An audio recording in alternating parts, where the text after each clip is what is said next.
Hello and welcome students. आज की इस क्लास में हम पढ़ने वाले हैं प्रेजेंट कंटिन्यूअस टेंस के बारे में, जो कि सभी लोग जानते हैं, लगभग सब लोगों को आता भी है, लेकिन कुछ जगहों पे जो चीज़ें आपको नहीं आती हैं उस चीज़ के बारे में भी डिस्कस करेंगे इसमें हम।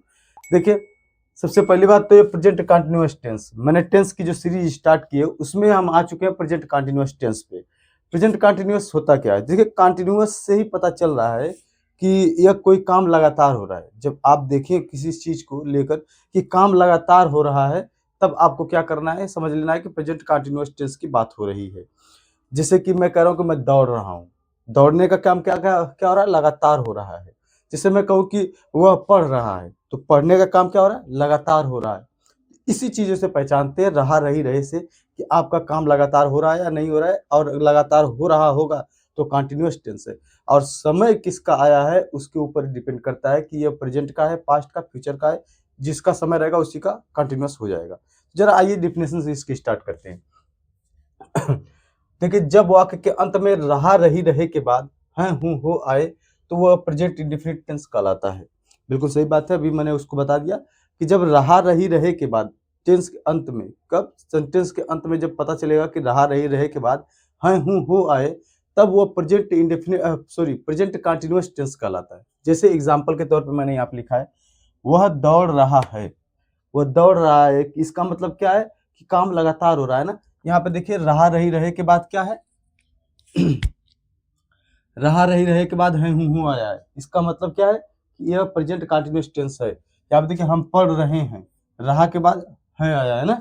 यहाँ पर रहा रही रहे आया है, यहाँ पे है हूँ आया, मतलब प्रेजेंट कंटीन्यूअस टेंस है। यहाँ पे देखिए रहा है, यहाँ पे है, यहाँ पे देखिए रही, यहाँ पे है। इसका मतलब ये जो टेंस है प्रेजेंट कंटीन्यूअस टेंस है। ठीक। अब देखिए, जरा इसके कुछ रूल देखना पड़ेगा आपको हिंदी में। पहले मैं इसलिए समझा रहा हूँ कि पहले बहुत से बच्चे हिंदी में ही नहीं समझ पाते हैं कि वो प्रोजेक्ट कंटिन्यूस है या नहीं है, कैसे पता चलेगा। ठीक है, बहुत सी चीजें हिंदी में जब पता चल जाती है तो आपको इंग्लिश बनाना आसान हो जाता है। पहले हिंदी में सीखिए, उसके बाद देखिए रूल नंबर फर्स्ट पे चलते हैं।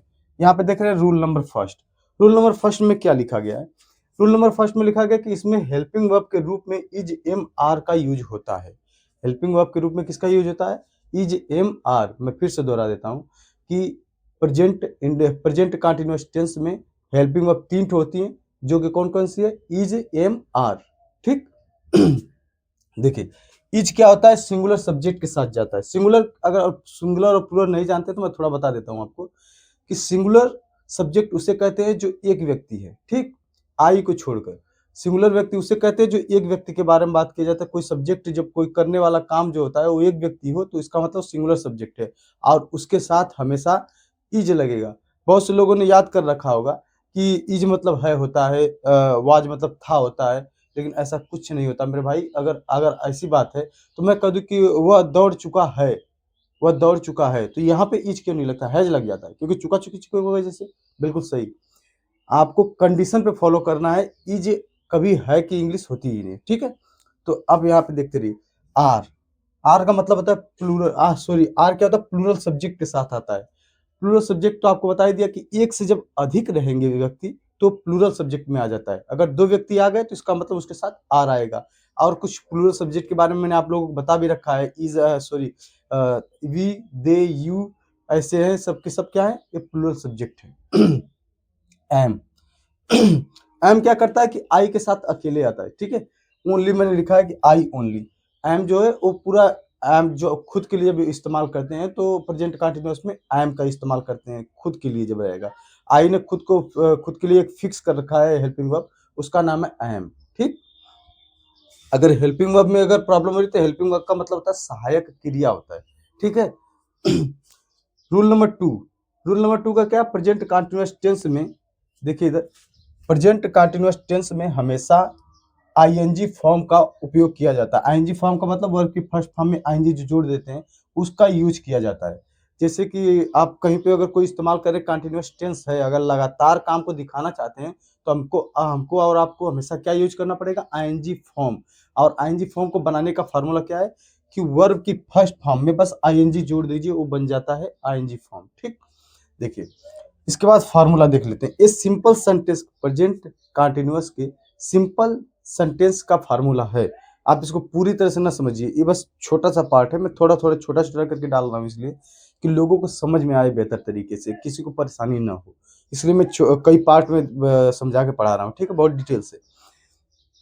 फार्मूला देखिए, सब्जेक्ट रहेगा, फिर हेल्पिंग वर्ब रहेगी, फिर वर्ब की फर्स्ट फॉर्म में आईएनजी रहेगी, उसके बाद क्या रहेगा, ऑब्जेक्ट रहेगा, फिर ईटीसी, उसके बाद जो भी रहेगा सब आएगा, ठीक है?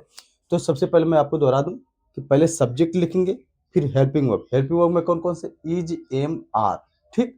उसके बाद वर्ब की फर्स्ट फॉर्म में आईएनजी, हमेशा तुरंत बाद, हेल्पिंग वर्ब के तुरंत बाद मेन वर्ब जो आईएनजी वाली फॉर्म है, उसके बाद ऑब्जेक्ट अगर रहेगा, अगर सेंटेंस में ऑब्जेक्ट तो आएगा, और उसके बाद ईटीसी। बहुत से बच्चों का सवाल होगा कि ऑब्जेक्ट क्या होता है। देखिए, ऑब्जेक्ट क्या होता है कि अगर कोई काम करने वाला व्यक्ति है, उसके अलावा अगर कोई नाउन अगर सेंटेंस में दिख रहा है आपको, जिस पे काम किया जा रहा है, तो इसका मतलब क्या है कि वो ऑब्जेक्ट का काम कर रहा है, ठीक। जैसे बहुत से लोग कहते हैं कि वो ऑब्जेक्ट का मतलब कर्म होता है। कर्म से मतलब देखिए, यहाँ पे इस तरह समझ में नहीं आता आपको। सपोज कि जो काम करने वाला व्यक्ति, उसके अलावा कोई नाउन आए, जैसे मैं कह रहा हूँ कि मैं किताब पढ़ रहा हूँ, तो मेरा जो काम हो रहा है, कौन सा काम हो रहा है, किस चीज को पढ़ने का काम हो रहा है, लेकिन किस चीज को पढ़ने का काम हो रहा है, वो किताब को, तो वो किताब ऑब्जेक्ट है, ठीक है। तो इसी तरह से क्या था आपका यहाँ पे, subject verb, helping verb, verb की फर्स्ट फॉर्म में आईएनजी, ऑब्जेक्ट, ईटीसी। अब जरा देखिए, इस पे बना के जरा देखते हैं कि ये सही काम कर रहा है कि नहीं। देखिए, पहले सब्जेक्ट, तो देखिए पहला क्या यहाँ पे है, सब्जेक्ट। सब्जेक्ट क्या है, वह, तो यहाँ पे लिखेंगे ही। देखिए, ही अगर मैं किसी के बारे में बात कर रहा हूँ, ही क्या है, वह तो एक व्यक्ति है ना। एक व्यक्ति के लिए मैंने क्या बताया, सिंगुलर सब्जेक्ट हो जाएगा, तो इसका मतलब उसके लिए हेल्पिंग वर्ब क्या आएगी, इज आएगी। तो ही इज।